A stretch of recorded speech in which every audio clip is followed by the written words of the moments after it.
produknya berupa glukosa.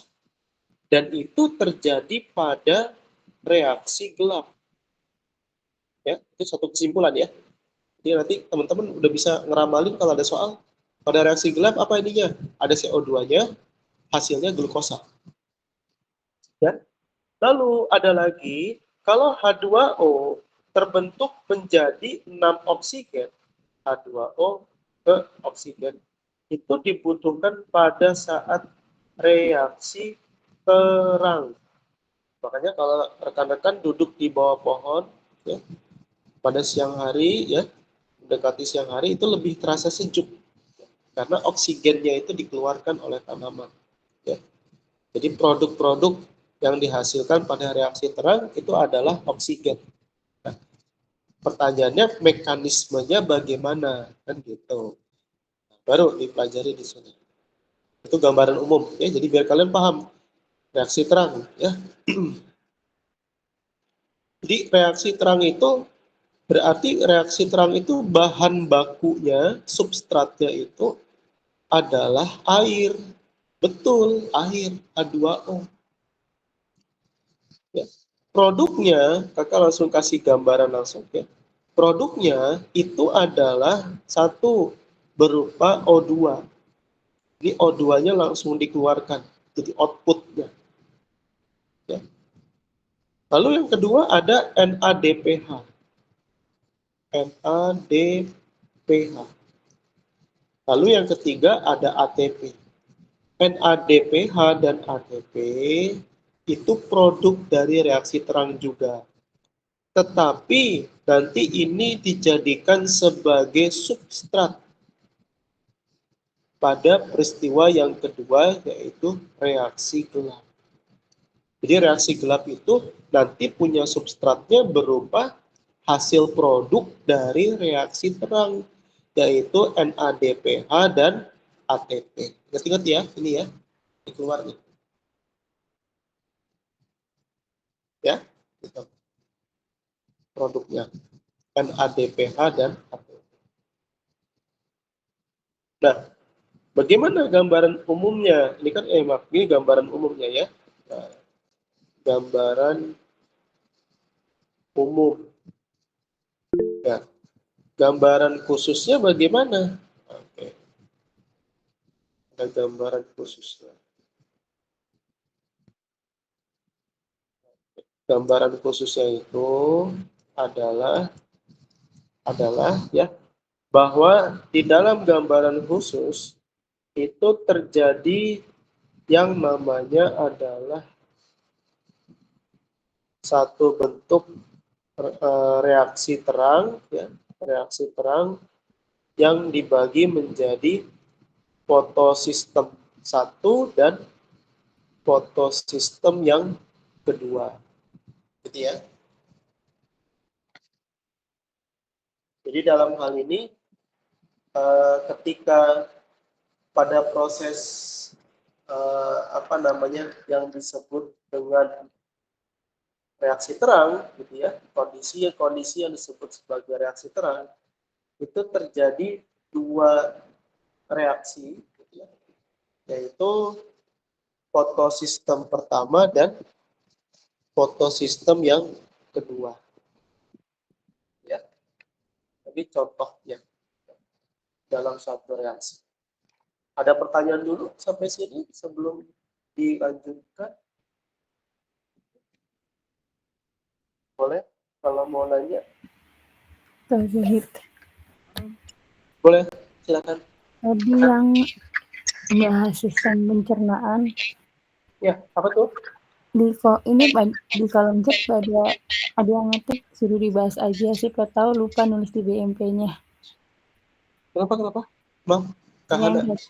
Yang tadi sistem pencernaan tuh, Kak. Yang dari sistem pencernaan kenapa? Itu minta dibahas.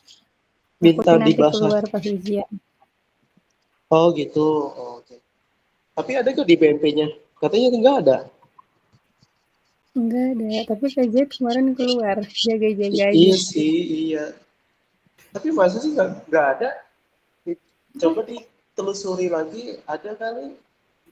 Masa nggak ada? pencernaan. Ya, Mas Tovan ya, ada kali ya.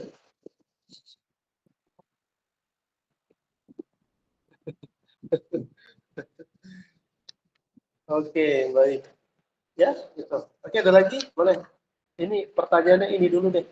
Eh, sampai di fotosistem 1 dan fotosistem kedua dulu. Ada pertanyaan dulu nggak? Silakan, boleh tanya dulu. Silakan.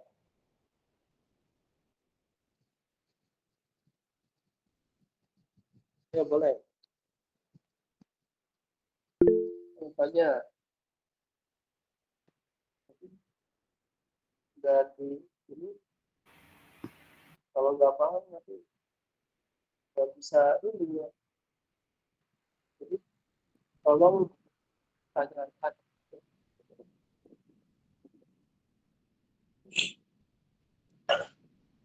Jadi, fotosistem itu sebagai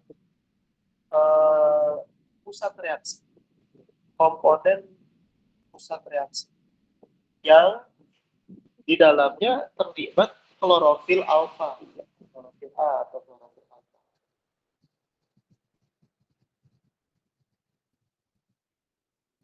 Nah, lalu pada penggunaannya memang fotosistem 1 itu, ya, P itu sekali lagi ya, ini fotosistem 1 ya, itu penggunaannya sekali lagi ini disebut sebagai P700. Kenapa disebut P700? Karena ini alurnya ya, fotosistem 1 itu berarti lebih awal. Artinya sinar matahari punya panjang gelombang besarnya adalah 700 nanometer. Makanya disebut P700. Ya, pada pagi hari itu ya. Kok gelombangnya panjang gelombangnya lebih besar daripada siang hari? Betul. Fotosistem yang kedua malah lebih kecil panjang gelombangnya. Yang kedua itu disebutnya P680. Ingat ya, P680 artinya yang memiliki panjang gelombangnya 680 nanometer. Kita harus ketahui bahwa makin kecil panjang gelombangnya ya, maka tingkat frekuensinya semakin besar. Makin kecil panjang gelombangnya, maka makin besar energinya, ya, makin besar nilai energinya. Jadi yang paling besar itu adalah pada fotosistem kedua, yang nilai lambdanya, panjang gelombangnya itu 680 nanometer.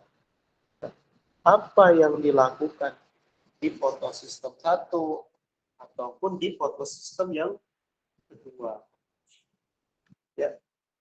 Pada fotosistem 1 gitu ya. Oke, ada pertanyaan dulu sampai sini boleh? Sebelum lanjut boleh?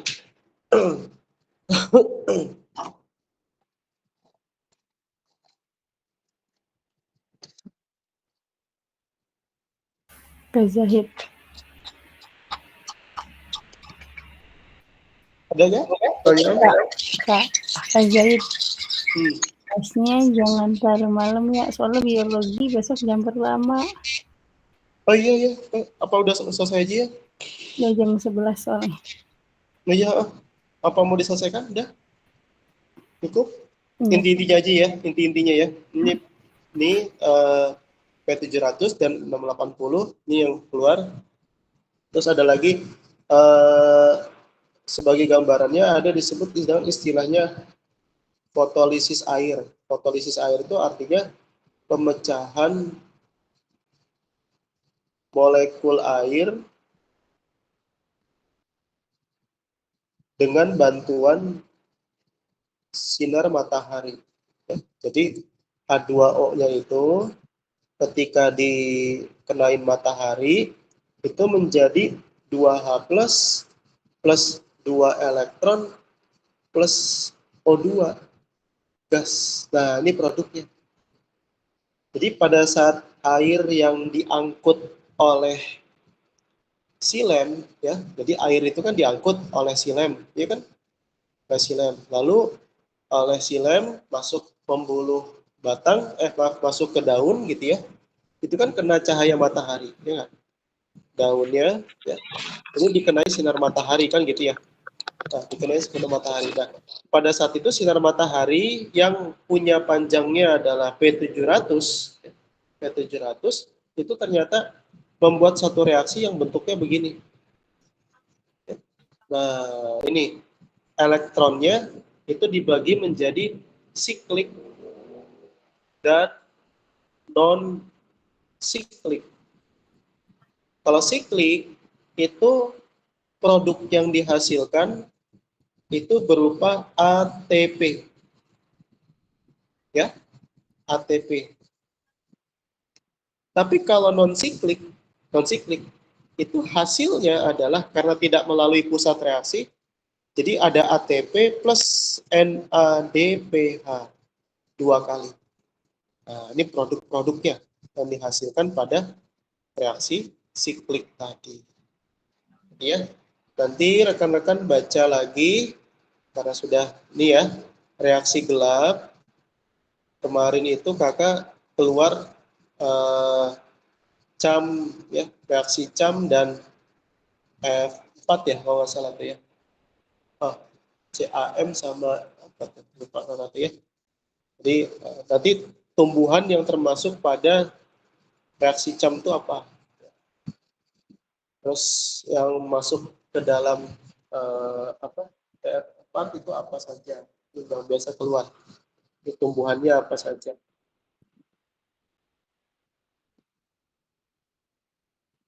Nah, ini reaksi gelap. Ini reaksinya ada 3 tahap ya. Ini apa saja ya? 1, 2, 3 ya. 1 fiksasi, 2 reduksi, 3 habis reduksi, ya. 3 apa namanya? 1 fiksasi, 2 reduksi, 3 peristiwa pembentukan kembali ya, pembentukan kembali atau pembentukan ulang. Apa itu namanya? Ini dibaca 3 tahap ini, hasilnya apa aja dan seterusnya. Itu tumbuhannya juga baca ya. Oke, itu saja ya kakak sampai lupa ya jam 11 ya. Lewat 04. Ada pertanyaan dulu sampai sini sebelum ditutup atau diakhiri? Eksplisit, oke. Silakan, ada pertanyaan dulu sebelum diakhiri oleh saya, kamu Zahid. Ada pertanyaan dulu nggak? Boleh, silakan. Kalau nggak ada, kakak cukupkan. Ya, kalau misalkan tidak ada, ada? Nggak ada ya? Baik, itu saja pertemuan hari ini. Kakak cukupkan untuk hari ini. Semoga bermanfaat untuk hari ini. Dibaca ulang ya materinya, pokok-pokok materinya. Mohon maaf jika ada apa namanya ya, apa kelebihan material gitu ya, bahan-bahan pembelajarannya gitu ya. Terima kasih untuk hari ini kakak tutup. Assalamualaikum warahmatullahi wabarakatuh. Waalaikumsalam warahmatullahi wabarakatuh.